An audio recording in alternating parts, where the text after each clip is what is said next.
Praise the Lord. கர்த்தருடைய நாமம் இந்த கால வேளையில் மகிமைப்படுவதாக. நம்ம இணைந்து இந்த நாளிலும் ஆண்டவரை நோக்கி பார்க்க உதவி செய்த தேவனுக்காய் ஆண்டவருக்கு நன்றி செலுத்த. இந்த நாளிலும் கூட கலாத்தியர் எழுதின நிருபம் 6ஆம் அதிகாரம் அதனுடைய 9வது வார்த்தையை வாசிக்கிறேன். நன்மை செய்கிறதில் சோர்ந்து போகாமல் இருப்போமாக. நாம் தளர்ந்து போகாதிருந்தால் ஏற்ற காலத்தில் அறுப்போம். நன்மை செய்வதில் தளர்ந்து போகாமல் இருந்தால் ஏற்ற காலத்தில் அறுப்போம். நாம் தேவ பிள்ளைகள் நன்மை செய்ய வேண்டும், நற்கிரியைகளை செய்ய வேண்டும் என்று கர்த்தர் நமக்கு போதித்து கொண்டிருக்கிறார்.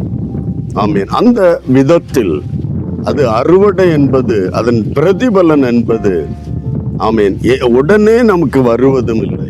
யாருக்காவது ஒரு உதவி செய்தால், யாருக்காவது ஒரு நன்மை செய்தால், ஆமீன், யாருக்காவது அவருடைய நெருக்கத்தில் வேதனையில் திறப்பில் நின்றால் கூட அதற்குரிய பிரதிபலன் என்பது நிச்சயம் கர்த்தர் தருவார். அந்த மனிதர்கள் தருகிறார்களோ இல்லையோ அது எதிர்பார்த்து நம்ம செய்வதில்லை.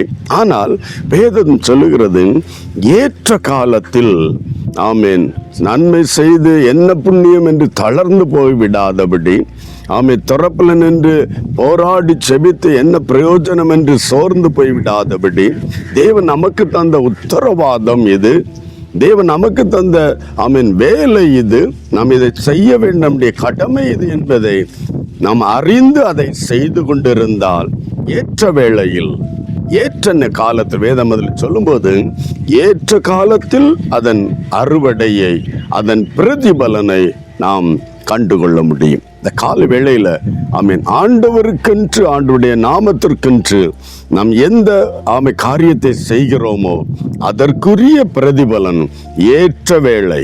ஆமேன். விதைத்து அடுத்த நாட்களே அறுவடையை நாம் காண முடியாது. ஆகவே ஆண்டவர் தளர்ந்து போகக்கூடாது. ஏன்னா தளர்வு வரும். ஏன் தளர்ந்து போகக்கூடாது என்று சொல்லுகிறார்? ஆனால் சோர்ந்து போகக்கூடிய அளவுக்குள்ளே சூழ்நிலைகள் வரும்.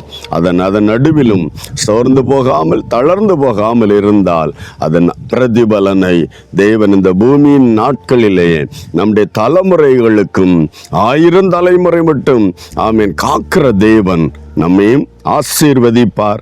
பிரதிபலன் உண்டு. எந்த ஒரு நற்கிரியைகளுக்கும் அதற்கேற்ற ஒரு நன்மை என்கிற பிரதிபலன், அறுவடை உண்டு என்பதை அறிந்து நன்மை செய்வோம். கர்த்தர் நம்மை ஆசீர்வதிப்பார். ஒரு வார்த்தை செபிக்கலாம். அன்பு தகப்பனே, இயேசுவின் நாமத்தில் இந்த கால வேளையில் என்னோடு இணைந்து செபிக்கிற எல்லா தெய்வ பிள்ளைகளையும் நம்முடைய கரங்களில் தந்து செபிக்கிறோம். ஆண்டவரே, நன்மை செய்வதனால் வந்த நெருக்கடிகள், சோதனைகள் எல்லாவற்றையும் கடந்து சோர்ந்து போகாமல், தளர்ந்து போகாமல், தேவன் தந்த பலத்துக்கு தக்கவண்ணும் உதவி செய்ய, நன்மை செய்ய தேவன் தாம் எல்லா தேவ பிள்ளைகளுக்கும் உதவி செய்யும். தளர்ந்து போகாமல் இருந்தால் ஏற்ற காலத்தில் அதன் அறுவடையை பெற்றுக்கொள்வீர்கள் என்கிற அந்த வார்த்தைக்காக நன்றி செலுத்துகிறோம். தொடர்ந்து தளர்ந்து போகாமல் உடைய நாமத்து நிமித்த நன்மை செய்ய உதவி செய்யும். கிருபை சூழ்ந்து கொள்ளுவதாக. தேவ சமூகம் பிள்ளைகளோடு இருப்பதாக. இயேசு கிறிஸ்துவின் நாமத்தில் பிதாவே, ஆமேன், ஆமேன். தளர்ந்து போகாமல் நன்மை செய்தால் அதன் ஏற்ற காலத்தின் அறுவடையை காண்பாய். God bless you. Praise the Lord.